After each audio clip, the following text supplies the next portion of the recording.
നമസ്തേ, ഏവർക്കും ഗംഗോത്രി വേദിക്സിലേക്ക് സ്വാഗതം. നമ്മളുടെ നാരായണീയ പഠനത്തിൽ നമ്മളിന്ന് പഠിക്കുന്നത് ദശകം 5, അതിലെ 6-ാമത്തെ ശ്ലോകമാണ്. ശ്ലോകം നോക്കാം. സോഹം ച ത്രിഗുണക്രമാ ത്രിവിധതാമാസാദ്യ വൈകാരികോ പൂജൈസ്തൈജസതാമസാ വിധിഭവന്നാദ്യേന സത്വാത്മനാ ദേവാനിന്ദ്രിയമാനിനോ കൃതദിശാവാതാർഗപാശ്വശ്വിനോ വന്യേന്ദ്രാച്യുതമിത്രകാൻ വിധുവിധി ശ്രീരുദ്രശാരീരകാൻ. ഇനി ശ്ലോകത്തിൻ്റെ സന്ധിവിച്ഛേദം നോക്കാം.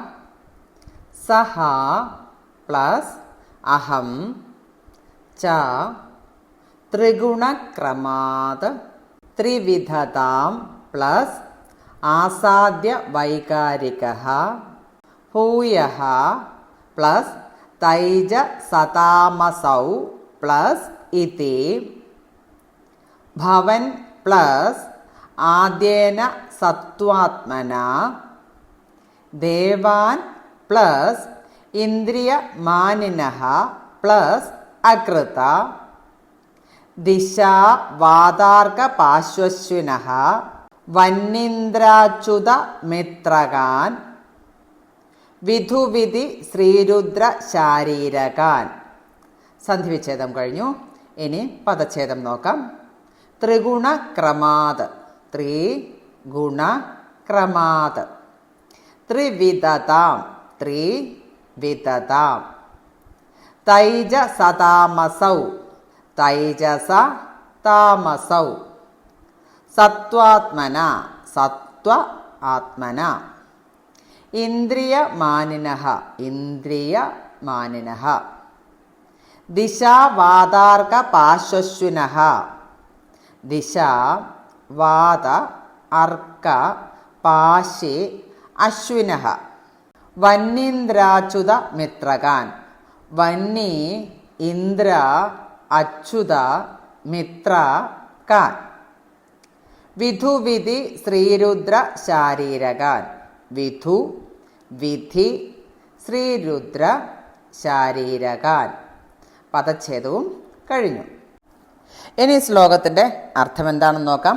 സഹ അഹം ച ഈ അഹങ്കാര തത്വമാകട്ടെ ത്രിഗുണക്രമാത് 3 ഗുണങ്ങളായ സത്വ രജ തമോ ഗുണങ്ങൾ ക്രമമനുസരിച്ച് ത്രിവിധതാം ആസാദ്യ 3 വിധത്തിലാവുക എന്ന അവസ്ഥയെ പ്രാപിച്ച് വൈകാരിക ഭൂയഃ വൈകാരികവും അതായത് സ്വാത്വികവും തൈജസ താമസൗ ഇതി ച ഭവൻ തൈജസ എന്ന് പറഞ്ഞാൽ രാജസ താമസങ്ങളും എന്ന 3 പ്രകാരങ്ങളെ പ്രാപിച്ചിട്ട് അദ്യേന സത്വാത്മന അവയിൽ ആദ്യത്തേതായ സ്വാത്വികം കൊണ്ട് ദിശാവതാർക്ക പാശ്വശ്വിനഃ ദിക്ക് വായു ആദിത്യൻ വരുണൻ അശ്വിനി ദേവന്മാർ എന്നിവരും വന്യീന്ദ്രാച്യുത മിത്രകാൻ അഗ്നി ഇന്ദ്രൻ ഉപേന്ദ്രൻ മിത്രൻ പ്രജാപതി എന്നിവരും വിധുവിധി ശ്രീരുദ്ര ശാരീരകാൻ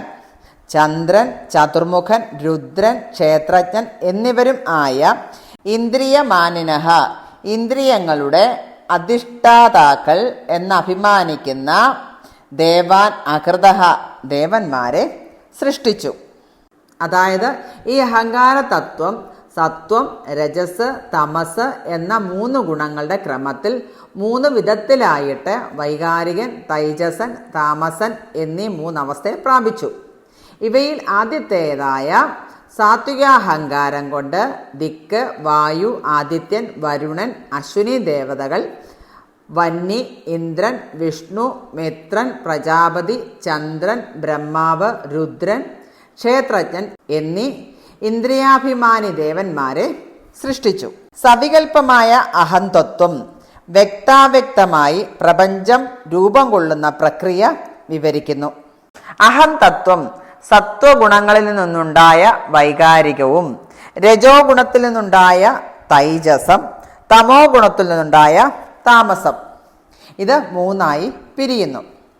സ്വാത്വികമായ വൈകാരികമെന്ന അഹങ്കാരം ദിക്ക് വായു, സൂര്യൻ, വരുണൻ, അശ്വിനി ദേവതകൾ എന്നിവയെ സൃഷ്ടിച്ചു. ഈ ദേവതകളെ ജ്ഞാനേന്ദ്രിയ അഭിമാന ദേവതകൾ എന്നു പറയുന്നു. ജീവികളിൽ ദിക്ക് ശ്രോത്രം എന്ന ഇന്ദ്രിയത്തിൻ്റെയും, വായു ത്വക്ക് എന്ന ഇന്ദ്രിയത്തിൻ്റെയും, സൂര്യൻ നേത്രം എന്ന ഇന്ദ്രിയത്തിൻ്റെയും, വരുണൻ ജിഹ്വയുടെയും, അശ്വിനി ദേവതകൾ നാസികാദ്വാരങ്ങളുടെയും അതിദേവതകളായി. അതോടെ ശ്രവണം, സ്പർശനം, ദർശനം, രസം, ഘ്രാണം എന്നീ വ്യാപാരങ്ങൾ ഉണ്ടായി. വൈകാരികമെന്ന അഹങ്കാരത്തിൽ നിന്നു തന്നെ അഗ്നി, ഇന്ദ്രൻ, വിഷ്ണു, മിത്രൻ, പ്രജാപതി എന്ന ദേവന്മാരും ഉണ്ടായി. അവരെ കർമ്മേന്ദ്രിയ അഭിമാനികളായി പറയുന്നു. അഗ്നിവാക്കിൻ്റെയും, ഇന്ദ്രൻ പ്രാണിയുടെയും, വിഷ്ണു പാദത്തിൻ്റെയും, മിത്രൻ വായുവിൻ്റെയും, പ്രജാപതി ഉപസ്ഥത്തിൻ്റെയും അതിദേവതകളായി. അപ്പോൾ ഭാഷണം, ആധാനം, ഗമനം, വിസർജനം, അനന്തം എന്നീ വ്യാപാരങ്ങൾ ഉണ്ടായി. തുടർന്ന് വൈകാരിക അഹങ്കാരത്തിൽ നിന്ന് ചന്ദ്രൻ, ബ്രഹ്മാവ്, രുദ്രൻ, ക്ഷേത്രജ്ഞൻ എന്നീ അന്ധക്കരണ അഭിമാനികളായ ദേവന്മാർ ഉണ്ടായി. ചന്ദ്രൻ മനസ്സിൻ്റെയും, ബ്രഹ്മാവ് ബുദ്ധിയുടെയും, രുദ്രൻ അഹങ്കാരത്തിൻ്റെയും, ക്ഷേത്രജ്ഞൻ ചിത്തത്തിൻ്റെയും അതിദേവതകളായി. അപ്പോൾ സങ്കല്പം, നിശ്ചയം, ശരീരാഭിമാനം, ധാരണ എന്നീ അന്ധക്കരണ വ്യാപാരങ്ങൾ ഉണ്ടായി. മനസ്സ്, ബുദ്ധി, അഹങ്കാരം, ചിത്തം എന്നിവ ഏകമായ അന്ധക്കരണത്തിന് വൃത്തിഭേദം കൊണ്ട് കൽപ്പിക്കുന്ന വ്യത്യാസഭാവങ്ങളാണ്. ഇവയ്ക്ക് ശരീരത്തിൽ വേറെ വേറെ സ്ഥാനങ്ങൾ ആചാര്യന്മാർ കൽപ്പിക്കുന്നു. ഈ സൃഷ്ടിയിൽ ഭഗവാൻ നേരിട്ട് ഇടപെടുന്നില്ല എങ്കിലും വിഷ്ണു ഭവത് പ്രേരണാത് എന്ന് 5-ാം ശ്ലോകത്തിൽ പറഞ്ഞത് ഇവിടെയും നമുക്ക് മനസ്സിലാക്കാൻ സാധിക്കും. ഇങ്ങനെ സൃഷ്ടികൾ ഓരോന്നായി നടന്നുകൊണ്ടിരിക്കുകയാണ്, പുരോഗമിച്ചു കൊണ്ടിരിക്കുകയാണ്. ഇതാണ് ഈ ശ്ലോകത്തിൽ അർത്ഥമാക്കുന്നത്. ഹരേ കൃഷ്ണ.